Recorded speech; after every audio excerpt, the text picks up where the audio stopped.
We have had some bombshells come out about Blake Lively, and we saw that little clip that brought out where Blake is biting Justin Baldoni's lip. What's great about it is that it's coming from people who know what was happening directly on set, and that she was an unreliable narrator who frequently lied and manipulated situations. Blake Lively was reportedly intoxicated when she allegedly lunged at Justin Baldoni, even biting his lip during what sources describe as an unrehearsed moment caught on camera. His visible discomfort reportedly forced him to push her away from what witnesses called aggressive advances. The footage allegedly shows her then dropping to her knees, sobbing and pleading, her body language described as chaotic and manipulative. This was not a scripted movie scene. According to reports, it was raw behavior, now said to be central evidence that could seriously challenge her public image and legal claims, casting a heavy silence over the courtroom. Going to completely destroy her in court. They allege that there was significant behind-the-scenes turmoil involving Blake Lively. That same footage was reportedly delivered directly to the judge by Baldoni's legal team, material insiders claim Blake Lively had hoped would never surface. The video allegedly presents a narrative starkly different from her public accusations. Wayfarer Studios is said to have kept cameras rolling even after cut was called, documenting behind-the-scenes moments in detail. According to reports, this decision resulted in extensive recorded material that now plays a major role in the legal battle, shifting the focus from verbal allegations to visual documentation and placing her credibility under intense scrutiny. Her being argumentative, condescending to people, like I said, inappropriate, contradicting her claims of harassment, that there was no harassment at all. And early on, Jamie Heath and Justin Baldoni saw that Blake was going to. Sources close to the production have described Blake Lively as difficult on set, alleging patterns of argumentative and inappropriate behavior that they claim contradict her later harassment accusations. These accounts suggest a widening gap between private conduct and public narrative. Reports indicate that studio documentation allegedly provides a timeline of events that differs significantly from her statements. Now, in court, those inconsistencies are being examined closely, turning the spotlight onto questions about reliability and truth. Believes that any sexual harassment happened. In fact, it would probably be the opposite way, where Blake was probably the one trying to hurt. One of the most explosive claims reportedly stems from an off-set encounter at a bar after a tense filming day. According to accounts, the interaction was witnessed by members of the cast and crew and partially captured on surveillance footage. Insiders allege that an intoxicated Blake Lively made repeated advances toward Baldoni, and when he pulled away, the situation escalated, culminating in him pushing her back. If validated, this incident could dramatically complicate the harassment narrative, introducing a version of events that sharply contrasts with her public claims. She says that Blake was described by this person as a malignant narcissist, and that she was an unreliable narrator who frequently lied and manipulated situations. Initially, sources say Baldoni intended to handle the situation privately and avoid publicly releasing any damaging material involving Blake Lively. However, after her legal team allegedly accused him of fabricating evidence and distorting events, that approach reportedly changed. Instead of responding through media statements, his team presented what they described as raw, unedited footage, reportedly delivered via a USB drive to the court. That decision, insiders claim, significantly altered the direction of the case, shifting the dispute from competing accusations to documented evidence now under judicial review.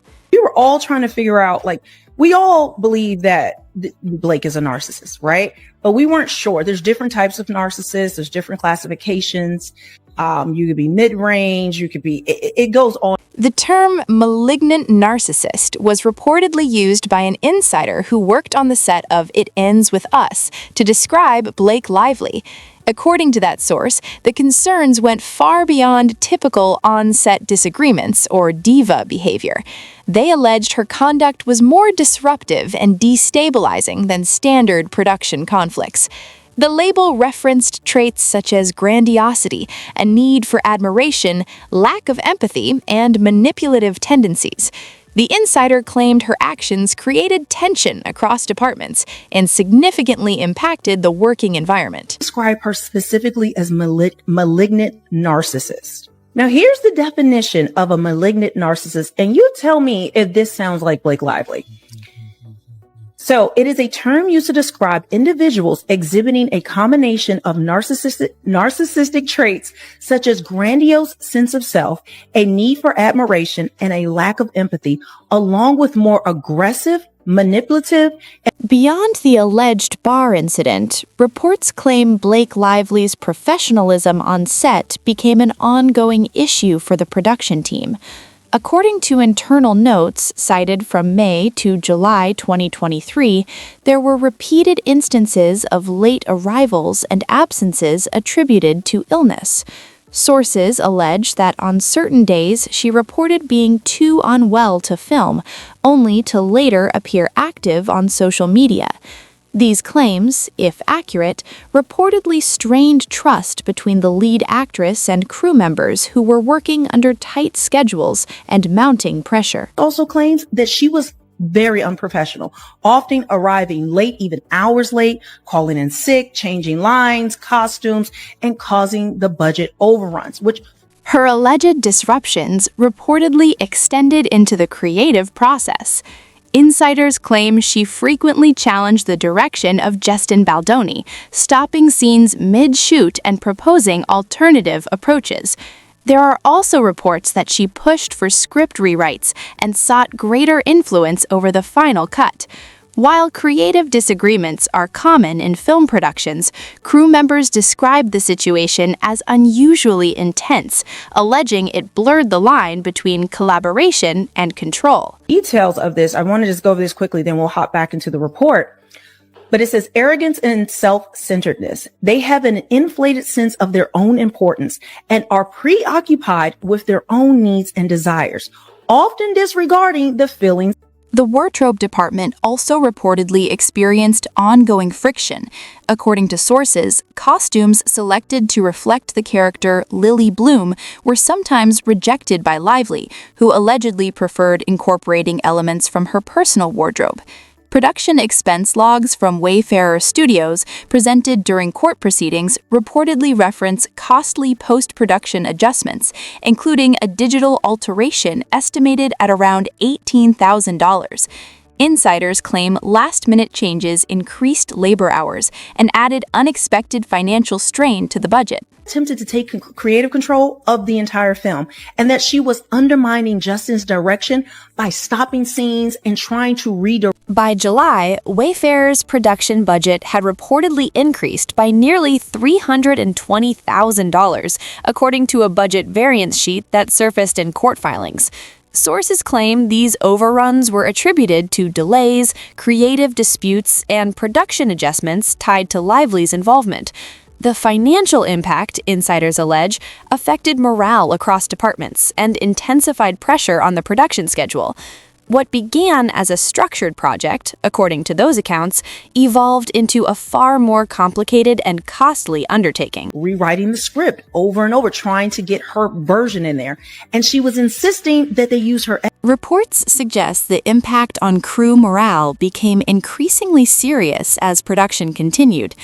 According to emails referenced in court filings, some crew members allegedly requested reassignment or asked to rotate off the project entirely, citing what they described as a tense working environment. Subject lines reportedly included phrases like urgent, need transfer, and hostile set. One makeup artist allegedly detailed in an email that Blake Lively criticized her work harshly, referencing the actress's former Gossip Girl character, Serena Vanderwoodson. The artist's resignation reportedly followed shortly after. These accounts are now part of the broader dispute being examined in court. And we've had these reports, which Katie points out. We had this report back in August, I want to say. It was on Reddit, where a person who was I think their neighbor was on the set, was part of the production crew, and had told them some of these things about Blake previously. They had put this in a Reddit thing. Sources further claim that tensions escalated behind the scenes, alleging that Lively at one point threatened to accuse Justin Baldoni of misconduct and take her claims to major media outlets, including the New York Times, if studio demands were not met. These allegations remain disputed, but if substantiated, they could significantly complicate the legal narrative. Critics argue that such claims, if proven, would raise serious questions about intent and leverage within the production's power dynamics. August, when the movie was coming out, people were just upset with Blake's clothes, her age. She was way older than Lily, like almost 20 years older than what Lily should have been in the movie. And we saw how ridiculous. During filming, insiders allege Lively frequently challenged Baldoni's direction, at times interrupting scenes to suggest alternative interpretations of her character. According to crew accounts, she would assert that certain lines did not align with her understanding of Lily's voice and propose improvised dialogue. On at least one occasion, sources claim production was paused after she insisted the character was being misrepresented. While creative collaboration is common in filmmaking, crew members describe these moments as unusually disruptive, contributing to scheduling delays and increased production costs. Took over the film and wanted to do her own edit. Now, her cut of the film was reportedly unwatchable. Not just bad, but you could not watch it. And it scored really badly. One particularly tense incident reportedly occurred in early August inside the Video Village area. According to individuals present, Lively confronted Baldoni during a disagreement over creative control. Part of the exchange was allegedly recorded on a producer's phone and later entered into sealed court materials. Sources claim the footage shows Baldoni remaining composed while Lively expressed frustration in raised tones, halting production temporarily. Those familiar with the filing describe the moment as symbolic of deeper conflicts over authorship and leadership on set. Particular, which doesn't really vibe well with the serious nature that this movie was supposed to. What was expected to be a routine test screening for It Ends With Us reportedly intensified internal concerns. According to insiders, studio executives from Sony Pictures were surprised by structural and tonal changes in the version presented. Feedback summaries allegedly reflected confusion over pacing and emotional continuity. Some insiders attribute these changes to creative alterations pushed during production, though responsibility remains contested. The screening's reception is now cited as part of the larger dispute over control and authorship of the final cut. Think about it. If you've watched the movie, the music is just like the costumes, the look of it, and none of it really gelled. Court filings reportedly revealed that Blake Lively had worked with her own editor on an alternate version of It Ends With Us. An editor, sources claim, was not formally approved by either Sony Pictures or Wayfarer Studios. According to insiders, this cut included significant structural changes, altered character arcs, and removed scenes central to Justin Baldoni's original vision. Sources allege the revised version leaned toward a more romanticized interpretation of Lily Bloom, softening some of the darker themes from the source material. One reported change involved replacing a pivotal silent montage with a pop track and an extended monologue said to have been written by Lively herself.